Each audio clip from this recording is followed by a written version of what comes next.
Прокуратура тууралуу мыйзамга киргизилип жаткан өзгөртүүлөр өткөн аптада бир топ талаш тартыштарды жаратып, кызуу талкууланган. Анда айрым эл өкүлдөрү документте башкы прокуратурага ашыкча укуктар берилип калыптыр десе, кээ бир эл өкүлдөрү башка органдардын ишмердүүлүгүнө көз салууну дал ушул башкы көзөмөл органына бериш керек деп чыгышкан. Бул сапарда мыйзам долбоору кызуу талкууланды.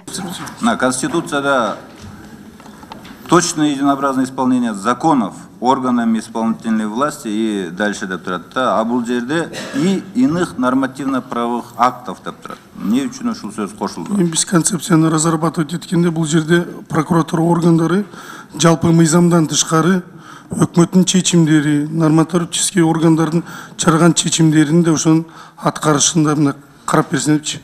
Эми анда нормативно-правовый актыга айыл кеңеш, шаардык кеңештердин токтомдорунун бардыгы кирет да, мисал калса.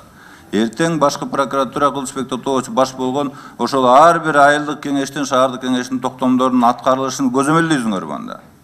Другие нормативно-правовые акты деген сөз эмнеден чыкты? Конституцияда бул мыйзам деп көрсөтүлүп атат. Сиз окуп бердиңиз. Надзор за точным и единообразным исполнением законов. Дагы закон бар, нормативных правовых актах. Ал жерде анын түрлөрүнө конституция, конституционный закон, кодекс, андан кийин закон, андан кийинки иерархия боюнча кетет. Ошолордун баары кирсин деген логика менен болуп атат да. Тиешелүү документте башкы прокурор кайсы тараптарга кылмыш ишин козгой алары тактаана көрсөтүлгөн. Анда президенттен тарта премьер-министр, өкмөт мүчөлөрү, жогорку кеңештин депутаттары, БШКнын эсептөө палатасынын төрагалары жана акыйкатчы бар. Ушул эле тизмеге башкы прокурор өзү да кирип калган. Мындан улам депутаттар башкы прокурорго кылмыш ишин козгоо механизмин иштеп чыгуу керектигин айтышат. Иштеп жаткан генералдык прокурорду эч ким эч качан камай албайт. Кылмыш иш козгой албайт. Это было даже орусчада дал кербет. На генерального прокурора возбуждает уголовное дело после его отрешения. А президент эмес его никто не отрешает, освобождает. Он тяжкие преступления деген, оор кылмыш болот. Коррупция болса кантип кармайт аны? Эмне күтөбүз жогорку кеңеш бошоткончо. Кызматтан кеткенден кийин башкы прокурор жөнөкөй эле жаран болуп калат. Ага фин полициянын тергөөсүлдөрү козгой берет каласа. Туура айтасыз, бул жумуштан бошоткондон кийин ал бир катардагы жаран болуп калат да.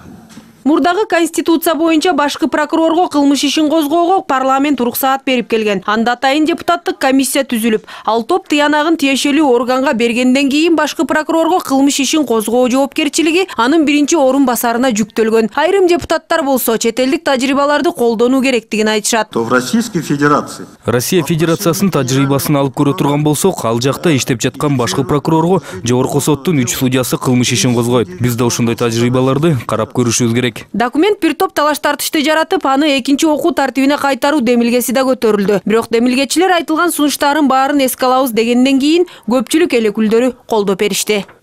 Акмарал Сапаттар, Алтынбек Каныбек уулу, НТС.